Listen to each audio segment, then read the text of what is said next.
Reto número 333.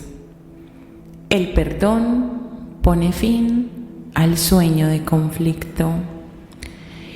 El conflicto debe ser resuelto. Si se quiere escapar de él, no debe evadirse, ignorarse, negarse, encubrirse, verse en otra parte, llamarse por otro nombre u ocultarse, y mediante cualquier clase de engaños. Tiene que verse exactamente como es, allí donde se cree que está, y tiene que verse también la realidad que se le ha otorgado y el propósito que se le ha asignado la mente. Pues solo entonces se desmantelan sus defensas y la verdad puede arrojar su luz sobre él según desaparece. Padre, el perdón es la luz que tú elegiste para que desvaneciese todo conflicto y toda duda, y para que alumbrase el camino que nos lleva de regreso a ti.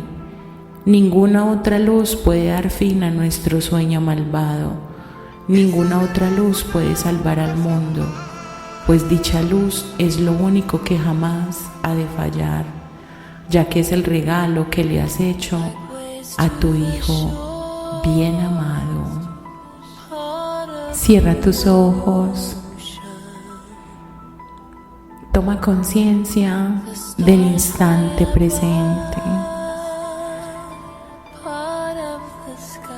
Siente como el aire entra hacia tus pulmones y oxigena todo tu cuerpo. Hoy vas a tomar mucha conciencia de tu respiración. La respiración es muy importante porque al llegar oxígeno a cada parte de nuestro cuerpo, así podemos estar más serenos, más tranquilos, más conectados con el instante presente. Cuando no respiramos bien, tenemos pensamientos confusos, tenemos miedo, invaden pensamientos que no deben estar en nosotros. Cada vez que respiras, haces una gran depuración en ti, tanto física como mentalmente. Y hoy este ejercicio de respiración consciente es muy importante porque al hacer esta respiración va a llegar oxígeno a cada célula de tu cuerpo, y al estar con oxígeno, esas células van a empezar a funcionar muchísimo mejor. Y sobre todo, hoy saldrá la luz a través de esta respiración. ¿Qué tipo de rencor sigues guardando en tu vida? ¿Qué situación no has podido perdonar? ¿A qué persona o personas no has sido capaz de perdonar? Y así, este ejercicio de oxígeno va a hacer que esto brote, porque la memoria que está guardada en tu inconsciente se activará al estar tu cuerpo completamente en sintonía con la luz. Vas a permitir que esos recuerdos afloren, que salgan a la luz, que te des cuenta de todas las defensas que has puesto para que ese perdón no llegue. Ese perdón es muy necesario, porque a través del perdón hay una luz que llega a nosotros que hace que se desvanezca todo conflicto y toda duda. Así pues que abandónate a este momento santo, sagrado, Y permite que al hacer respiraciones conscientes, al inhalar y permitir que se sostenga por el tiempo que más aguantes ese oxígeno en tu cuerpo, y al exhalar empiezan a llegar recuerdos. Déjalos que salgan. Permite que si incluso sale un conflicto, un dolor, si salen lágrimas, si te da angustia, no los ocultes, déjalos que salgan y permite que la luz divina los limpie. Hoy es un día de gran depuración emocional. Permite que Dios limpie esos recuerdos y esos conflictos a través del perdón.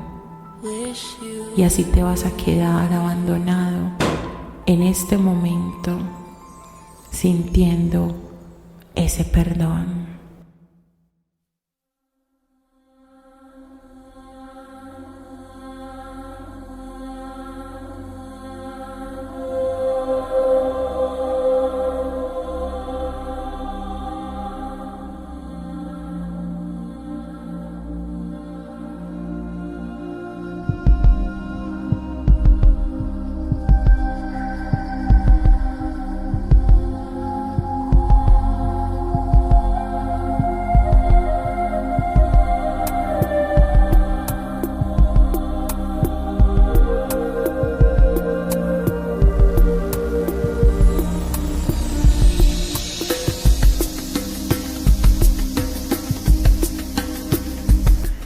Continuamos con la lectura del libro Conversaciones con Dios 3.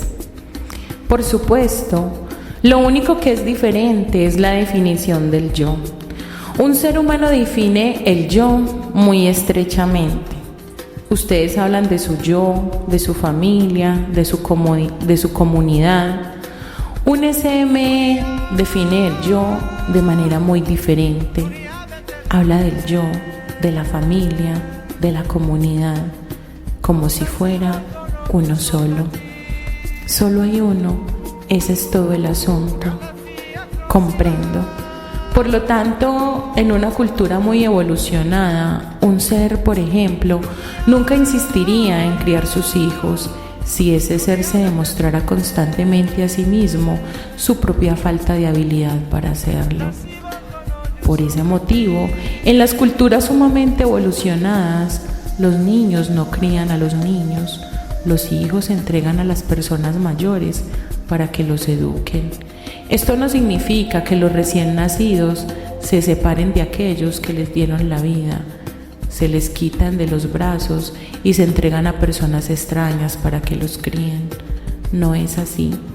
En estas culturas, las personas mayores viven cerca de los jóvenes, no se les aparta para que vivan de su cuenta, no se les ignora ni se les deja para que encuentren sus destinos finales, se les honra, se les respeta y se les mantiene cerca como parte de su comunidad, amorosa, cariñosa y vibrante. Cuando llega un recién nacido, las personas mayores están allí, muy en el fondo del corazón de esa comunidad y de esa familia, y de hecho que críen a los niños es tan orgánicamente correcto como lo es que en su sociedad los padres lo hagan. La diferencia es que, aunque ellos siempre saben quiénes son sus padres, el término más cercano en el lenguaje sería dadores de vida. A estos niños no se les pide que aprendan lo básico de la vida de seres que todavía están aprendiendo lo básico de la vida. En las sociedades de SME, las personas mayores organizan y supervisan el proceso de aprendizaje, así como la casa, la alimentación y el cuidado de los niños. A los niños se les educa en un ambiente de sabiduría y amor, de gran paciencia y comprensión profunda. Los jóvenes que les dieron la vida por lo general están afuera, en alguna parte, enfrentando los desafíos y experimentando las alegrías de sus propias vidas jóvenes. Pueden pasar todo el tiempo que deseen con sus hijos, incluso pueden vivir en la casa de los mayores con los niños para estar allí con ellos en un ambiente de hogar y para que ellos los experimenten como parte de este. Es una experiencia muy unificada e integrada. Sin embargo, son las personas mayores quienes se encargan de la educación, quienes se responsabilizan. Es un honor, porque en las personas mayores recae la responsabilidad del futuro de toda la especie. En las sociedades sumamente evolucionadas se reconoce que esto es más de lo que debería pedírsele a los jóvenes. Ya hablé sobre esto anteriormente, cuando hablamos sobre cómo se educan ustedes a los hijos en su planeta y cómo deberían cambiar eso. Sí, gracias por darme una explicación más amplia sobre esto y sobre cómo podría funcionar. Volviendo a la anterior, un SME no siente culpa ni vergüenza sin importar lo que haga. No, porque la culpa y la vergüenza son algo que se impone a un ser desde afuera de sí mismo. No hay duda de que puede internalizarse, pero inicialmente se le impone desde el exterior, siempre. Ningún ser divino, y todos los seres son divinos, se reconoce a sí mismo o algo que él esté haciendo como vergonzoso, culpable, hasta que alguien desde el exterior lo etiqueta de esa manera. En su cultura, ¿se avergüenza un bebé de sus hábitos de baño? Por supuesto que no. No, hasta que ustedes le dicen que debe sentirse culpable. En grado de evolución de una cultura se demuestra por el grado en que etiqueta a un ser o una acción como vergonzoso o culpable. Ninguna acción debe llamarse vergonzosa. Una persona nunca es culpable sin importar lo que haga. Como ya te dije, no existe el bien y el mal. Hay algunas personas que todavía no comprenden esto. Para comprender lo que digo aquí, este diálogo debe hacerse en su totalidad. Si se toma una afirmación fuera del contexto, podría ser incomprensible. Los libros 1 y 2 contienen explicaciones detalladas de la sabiduría que menciono aquí. Me pidas que describa las culturas muy evolucionadas del universo. Ellas ya comprenden esta sabiduría. Muy bien. ¿De qué otra manera son diferentes estas culturas de la nuestra? De muchas otras maneras. No compiten. Comprenden que cuando uno pierde, todos pierden. Por lo tanto, no crean deporte ni juegos que enseñan a los niños y se perpetúan los adultos. El pensamiento extraordinario de que alguien gana mientras otro pierde es entretenimiento. Como dije también, comparten todo. Cuando otro necesita algo, nunca soñarían en conservar o acumular algo que tienen, simplemente porque escasea. Por el contrario, ese sería el motivo por el que lo compartirían. En su sociedad se eleva el precio de lo que escasea, si es que se llega a compartirlo.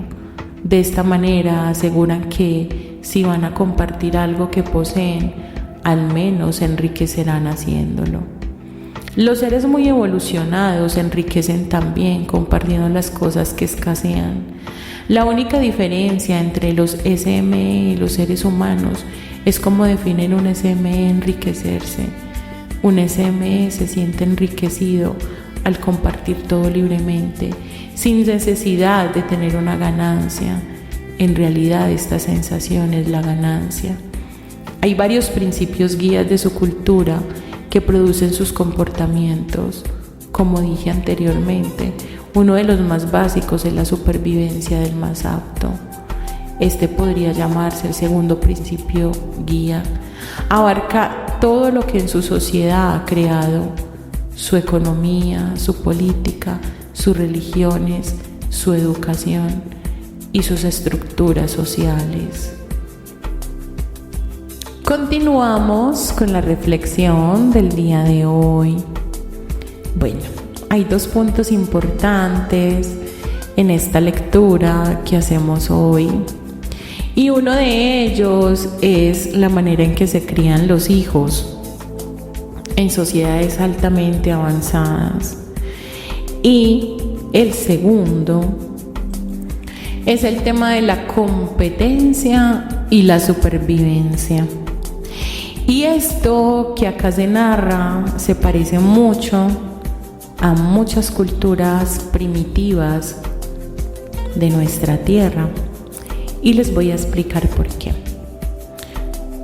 En el pasado hubo culturas donde todos eran una unidad, eran un clan, vivían en una misma comunidad, pero entre ellos se sentían parte de una unidad y todo lo compartían. No había propiedad privada y tampoco los hijos eran propiedad privada.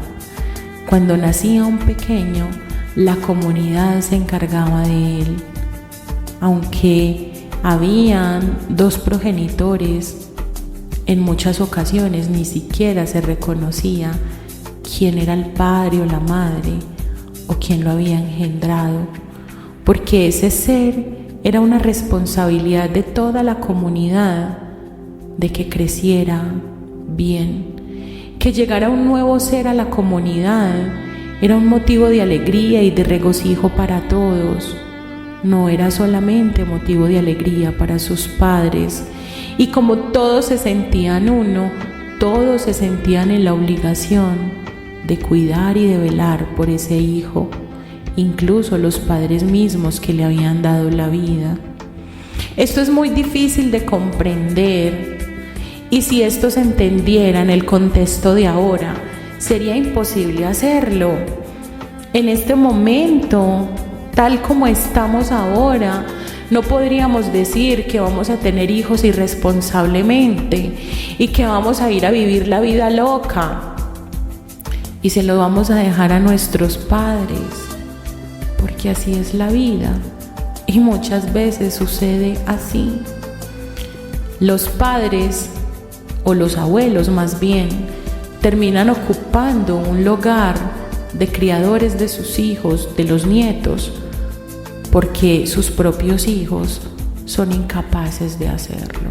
Y eso, en este momento actual, es un acto de total irresponsabilidad.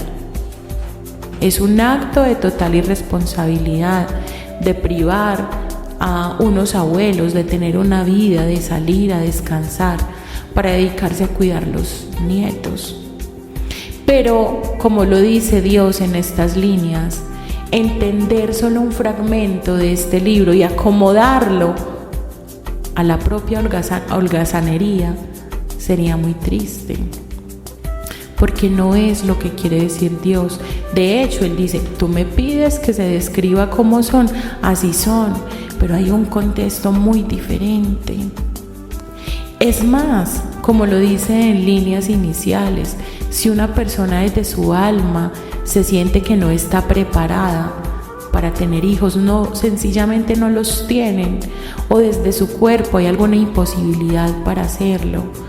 Pero en caso tal de que llegara un hijo a una persona, a un ser de estos evolucionados, aún siendo muy joven, es porque ese ser necesitaba venir al mundo, y por eso los seres más adultos asumen esa responsabilidad, porque saben que es un ser especial y que todavía esos jóvenes no tienen la capacidad de criarlo como debe ser.